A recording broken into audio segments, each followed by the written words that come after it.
Você tinha um modelo de negócio que estava entre o contratante e o prestador de serviço. A pandemia digitalizou os negócios, Sim, né? E provavelmente deve ter tido um impacto no segmento que vocês atuavam aí, né? E aí, mergulhando no que você começou a falar, assim, ambiente residencial e corporativo se misturou, né?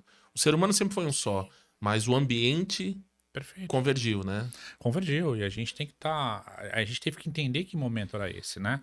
Então, na prestação de serviço que eu tinha, né, que a gente tem até hoje, voz ou não voz, o dígito, o chat, é um canal.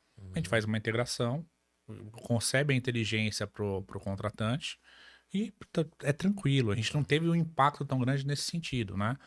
Qual que é a nossa missão? Nossa missão, por exemplo, e aí já contar um pouquinho de experiências, né? A gente mapear essa jornada do cliente, né? Então, o que que acontece? Normalmente o executivo ele quer colocar o chat, porque o chat corta custo. Uhum. Sim, mas não deveria ser esse o motivo. Você Você tem um deveria, pano de fundo nas coisas, você né? deveria ter o chat para atender melhor o seu cliente. Sim, Porque se você atender melhor o seu cliente, o cortar custo é consequência. sim, Então, quando cortar custo é o principal motivo, normalmente dá errado. sim, A superposição de não voz com voz é grande, porque você não faz o atendimento adequado do não voz, o cara liga depois. com certeza. Então, gerou um custo maior.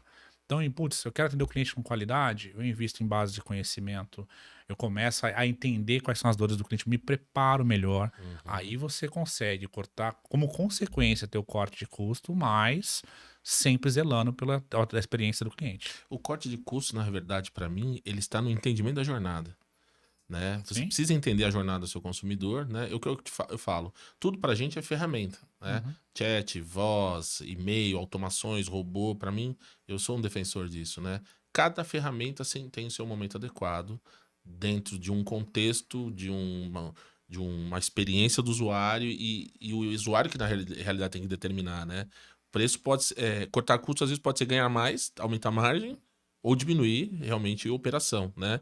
E é realmente o que eu vejo o pessoal pensando sempre na ferramenta sem entender o todo, né? Não, acho que É, quando a gente cai, assim, não é uma crítica, porque às vezes a gente, como empresário, cai nisso, né?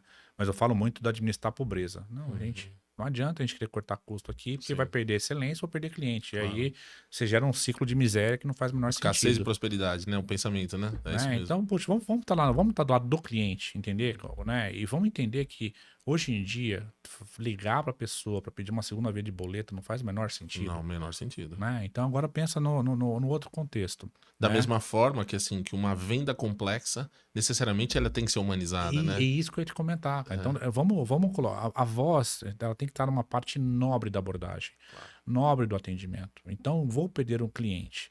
Se eu vou perder um cliente, tem que ter voz. Mas como assim?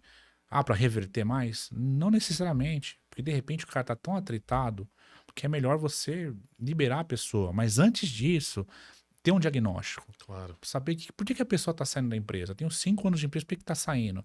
E aí você entende que pode ser movimento de mercado, você pode ter fatores macroeconômicos, a pessoa simplesmente perdeu o emprego, não Sim, tem muito o que fazer, ou problemas no seu atendimento. E aquela saída, se bem aproveitada, ela evita outras no futuro. claro. Então é um pouco da gente, né? O não voz não vai deixar de existir, né? O humano tem que ser cada vez mais especialista, Sim. né? Então ele não atende, não é para atender para resolver um problema, mas para poder fazer um acolhimento e zelar pela relação entre a instituição e o cliente. No momento onde as partes estejam de acordo com aquela janela de atenção, né? Porque muito se fala em interrupção com a voz, né? Sim, Então, naquele momento, está pré-acordado, a gente vai falar, vamos tratar do seu caso, né? Seja numa criticidade ou numa explicação de uma situação complexa, né? exato. Mas vamos olhar a jornada inteira, Cris. Primeiro você cai na URA. Putz, não dá para ficar digitando 3, 4 números CPF e depois você diz alô, CPF de novo, não faz mais sentido. Uhum. Então a primeira coisa é, se eu quero falar com a gente, eu não tenho que ficar navegando na URA, Claro, claro. né? Então não E faz eu tenho que ter essa sentido. liberdade de escolha, né? Exato, né? E a gente tem que ser muito eficiente, nós como empresários, de entender quando que o humano tem que entrar. Tá. Quando? Porque ninguém quer. Poxa, e aí você começa a entender, por exemplo, Cris, quem é seu público?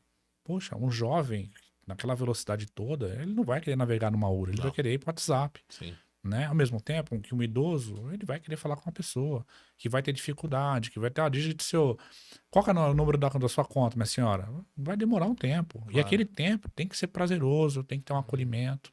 Então a gente está num momento muito especial, que a gente tem que equilibrar o ganho de escala com a tecnologia, Uhum. ainda mais a IA sendo incorporada, com a qualidade do humano, do atendimento. Então acho que esse vai ser 100% substituído? Não vai, pessoal.